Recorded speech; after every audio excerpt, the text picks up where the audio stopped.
Hello and welcome to a magic card trick on the worst display ever because I really don't have the equipment to be able to do it. In this card I'm going to show you a trick which I learned from a book a very long time ago. I am an aspiring magician, if you believe it. I like maths tricks, the ones that which literally work even though you'd have no idea why it works. I like teaching them, but I won't explain them.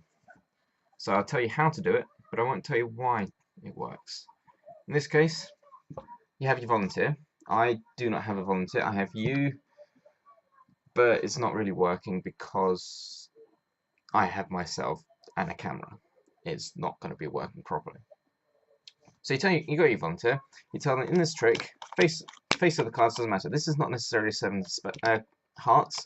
This card is not necessarily seven spades. It's just physically a physical card. You're counting the number of cards, not the value of the cards. So you get your volunteer to put your hands pretty much like this, so that they can hold cards in between their fingers. Okay, not like this, but in between. So what you do is you get the cards. I only have one hand, so I'll be doing this twice with the same hand, because then I wouldn't be able to put the cards in between the hands.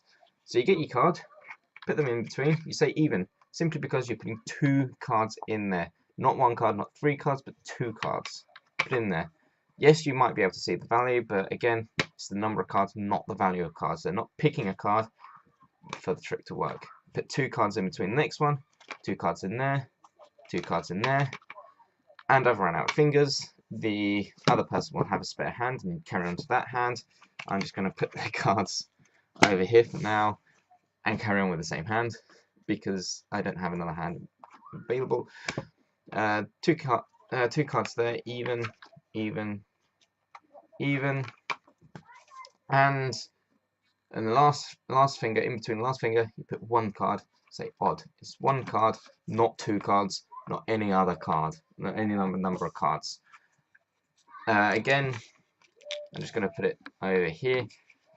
Again, it was the number of cards. So this is the odd card on the last hand. I'm just going to put it there because you'd put that on last. You start with the other side. You could split them into two parts, even, even, even. Obviously, we'll equally distribute because you put two cards in each hand. And you give the volunteer the option of putting the odd card in each pile. I'm going to put it in this pile because it's easier for me because it's holding it. It's on the right hand side and stuff. But it could work. Trick still works with the other side. And then you magically somehow switch it around. So before this pile was now even because it didn't have the odd card of it. Magically now this pile has the odd card as the even card because I magically switched it over without even touching the cards. To prove this, this pile was even. I got a bit distracted. I couldn't remember which one. This card is even. Prove it. But even, even, even, even. And without even touching the cards, I managed to swap them to the odd pile. There you go, the odd card. That is one of my favourite magic tricks because it's so reproducible. You don't even need these cards. You literally only need this selection of cards. Yes, you got values, but it's about the number of cards, not the values. You're not trying to guess a card. And that is my favourite magic trick of all time. If you do, I'm not going to tell you how it does it. I'm going to show you the trick. If you can find out how it does it, congratulations. Please tell me. I know how it's done. I just want to test you. But yeah.